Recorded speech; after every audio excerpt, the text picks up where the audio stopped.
क्या तुम फिर अगले 5 साल में उसको मुसल्लत करना चाहते हो अबुल फजल वार्ड पे, जो नाहल है, जो गुंडा है, जो बदमाश है, जिसने कूड़े के अंबार बना दिए, जिसने प्लॉटिंग की, जिसने जो ओखला का सबसे बड़ा बिल्डर है, पुलिस का दलाल है। आप सड़कों से लेके और बेडरूम तक लड़ाई लड़ते रहे अपने कि भाई वाजिद बिल्कुल नाहल था, गुंडा था, बदमाश था, बिल्डर था, इसने कोई काम नहीं किया, इसने कूड़ा नहीं उठाया, इसने सड़कें नहीं बनवाई।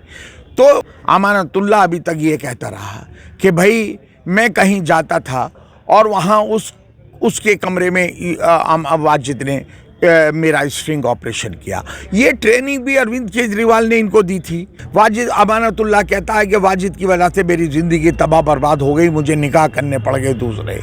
वाजिद मुकर गया और वाजिद ने कहा कि भाई अमानत भाई, तुमने भी 200 करोड़ रुपए वक्फ बोर्ड से घोटाला कर रखा है, अगर मैं 50 करोड़ रुपए दूंगा तो हिस्सा तुम्हें उसमें भी मुझे देना पड़ेगा।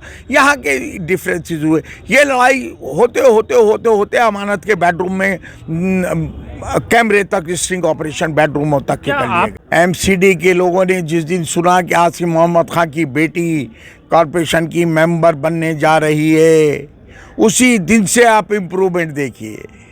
आप देखिए कि डंपिंग ग्राउंडों को हटाने की कोशिश हो रही है। जिस दिन नॉमिनेशन के अगले दिन आके एमसीडी का स्टाफ यहाँ बैठ गया। हमारे साथ बातचीत करने के लिए पूर्व विधायक आसिम मोहम्मद खां मौजूद हैं। आपकी बेटी अरीबा अबुल फजल इनके लिए वार्ड नंबर 188 से चुनाव लड़ रही हैं।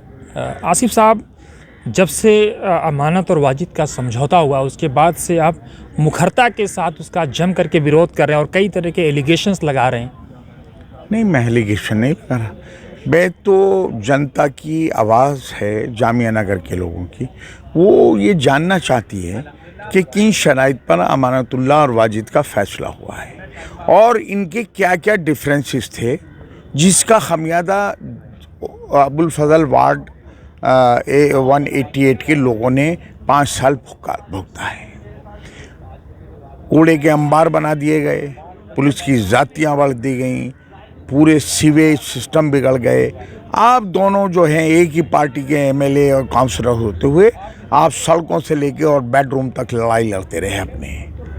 लेकिन आज इलेक्शन आया और इलेक्शन के दौरान ही आप दोनों का कंप्रोमाइज़ हुआ और एक दूसरे के मुंह में काजू की बर्फ़ी देते हुए फ़ोटो जगह जगह डाले गए और एक दूसरे ने एक दूसरे के गले में हाथ डाला।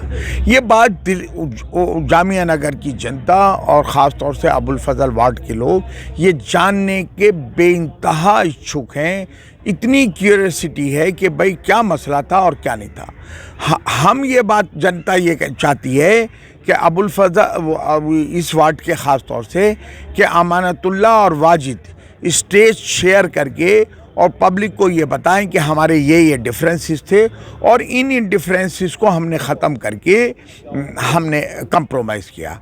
अगर अमानतुल्लाह ये कहते हैं कि भाई वाजिद बिल्कुल नाहल था, गुंडा था, बदमाश था, बिल्डर था, इसने कोई काम नहीं किया, इसने कूड़ा नहीं उठाया, इसने सड़कें नहीं बनवाई, तो पूरे वार्ड नंबर 166 188 की जनता अबुल फजल के वार्ड ने 5 साल उसको ढोया है।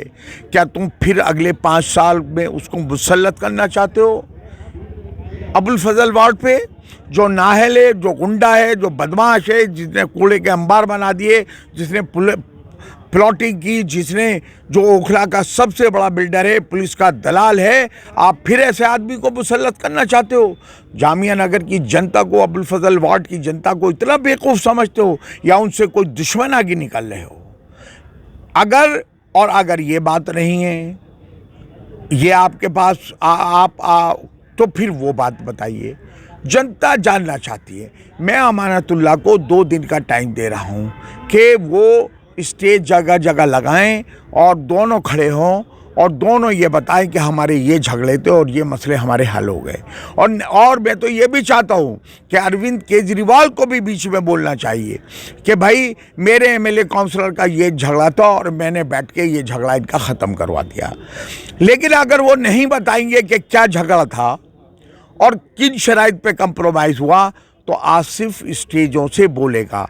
अभी तो सोशल मीडिया पे ही कह रहे हैं कि 2 दिन का हम तुम्हें टाइम दे रहे हैं, हम तुम्हारे सारे कच्चा चिट्टा, तुम्हारा अमानतुल्लाह और वाजिद, तुम्हारे सारा शजरा जनता के बीच में लाके खोल देंगे 2 दिन के आसिफ बाद। साहब, आपने बेडरूम की बात की, वो बेडरूम के क्या एलिगेशंस हैं? देखिए, मैं दोनों पे आना चाहता हूँ। अमानतुल्लाह अभी तक ये कहता रहा कि भाई मैं कहीं जाता था और वहाँ उसके कमरे में वाजिद ने मेरा स्ट्रिंग ऑपरेशन किया। ये ट्रेनिंग भी अरविंद केजरीवाल ने इनको दी थी कि भाई आप कांग्रेसियों का, बीजेपी वालों का स्ट्रिंग कीजिए, बाकायदा इनको ट्रेंड किया गया था। लेकिन वो स्ट्रिंग जहाँ ट्रेनिंग का इस्तेमाल होना चाहिए था, वो अमानतुल्लाह और वाजिद खुद एक दूसरे पे अप्लाई करने लगे। और अमानतुल्लाह जहाँ जाता था वहाँ के बेडरूम में कैमरे फिट कर दिए गए, फिल्में बना दी गई। वाजिद, अमानतुल्लाह कहता है कि वाजिद की वजह से मेरी ज़िंदगी तबाह बर्बाद हो गई, मुझे निकाह करने पड़ गए दूसरे। ये मैं नहीं कह रहा, ये अमानतुल्लाह कहता है। और वो फिर वाजिद ने क्यों किया ये काम? वाजिद ने इसलिए किया, वो फिर मैं आपको बात बता रहा हूँ जिन शराइत पर कंप्रोमाइज़ हुआ है। इन शराइत पर कंप्रोमाइज़ हुआ है कि कंचन कुंज इसी जामिया नगर का एक एमएलए कॉन्स्टिट्यूंसी का एक कॉलोनी है, जहाँ पर दिल्ली सरकार ने एक बजट दिया लगाने के लिए एमएलए को। एमएलए ने वाजिद से कहा कि भाई यहाँ खाली खेत बहुत पड़े हैं 4-5 एकड़ के, पहले इनको खरीद लेते हैं, उसके बाद सड़कें बनाएंगे, फिर इसमें प्लॉटिंग कर देंगे। तो वाजिद और अमानतुल्लाह ने 5 एकड़ वहाँ पर जो बैंगन के खेत थे, बैंगन एक सब्जी होती है, उसके खेत थे, उनको 10,000 रुपये गज खरीदा और बैंगन के खेतों में सड़कें बना दी। आम लोग ये समझे कि ये कॉलोनी ऑथराइज हो गई, सरकारी सड़कें बन रही है। और इन्होंने जो 10,000 रुपये गज ज़मीन खरीदी थी, वो वाजिद ने वहाँ खड़े होकर 80-90 हज़ार रुपये गज बेची थी। तकरीबन वाजिद ने वहाँ से 100 करोड़ रुपए का कलेक्शन किया। जब कलेक्शन बेच के आ गए तो अमानतुल्लाह ने कहा कि भाई 50 करोड़ रुपए अब मुझे दे दो। वाजिद मुकर गया और वाजिद ने कहा कि भाई अमानत भाई, तुमने भी 200 करोड़ रुपए वक्फ बोर्ड से घोटाला कर रखा है, अगर मैं 50 करोड़ रुपए दूंगा तो हिस्सा तुम्हें उसमें भी मुझे देना पड़ेगा। यहाँ के डिफरेंसेस हुए। ये लड़ाई होते होते होते होते अमानत के बेडरूम में कैमरे तक, स्ट्रिंग ऑपरेशन बेडरूमों तक के क्या कर लिए आपको गए। ये लगता है कि इसका खमियाजा, इसके स्टिंग ऑपरेशन का, उसके स्टिंग ऑपरेशन का और इस तरह के एलिगेशंस का और करप्शन का खमियाजा अबुल फजल वार्ड के लोग भुगत रहे हैं? भुगत रहे। आप देख लीजिए, आप ये देखिए, यहाँ डस्टबिन नहीं, गार्बेज डंपिंग ग्राउंड बना दिए गए हैं, जहाँ कई के वार्डों का कूड़ा आके डंप होता है। लेकिन आसिफ साहब, अभी आपकी बेटी ने बहुत सीरियस एलिगेशन लगाया कि जसोला का कूड़ा यहाँ तक आता है, जाकिर नगर का कूड़ा इस वार्ड में आता है, और पिछले कुछ दिनों से हम ये देख रहे हैं कि बहुत जम के सफाई अभियान भी चल रहा है जब से आपने मुहिम संभाली है। देखिए, मैंने एमसीडी के लोगों ने जिस दिन सुना कि आसिफ मोहम्मद खां की बेटी कॉरपोरेशन की मेंबर बनने जा रही है, उसी दिन से आप इम्प्रूवमेंट देखिए।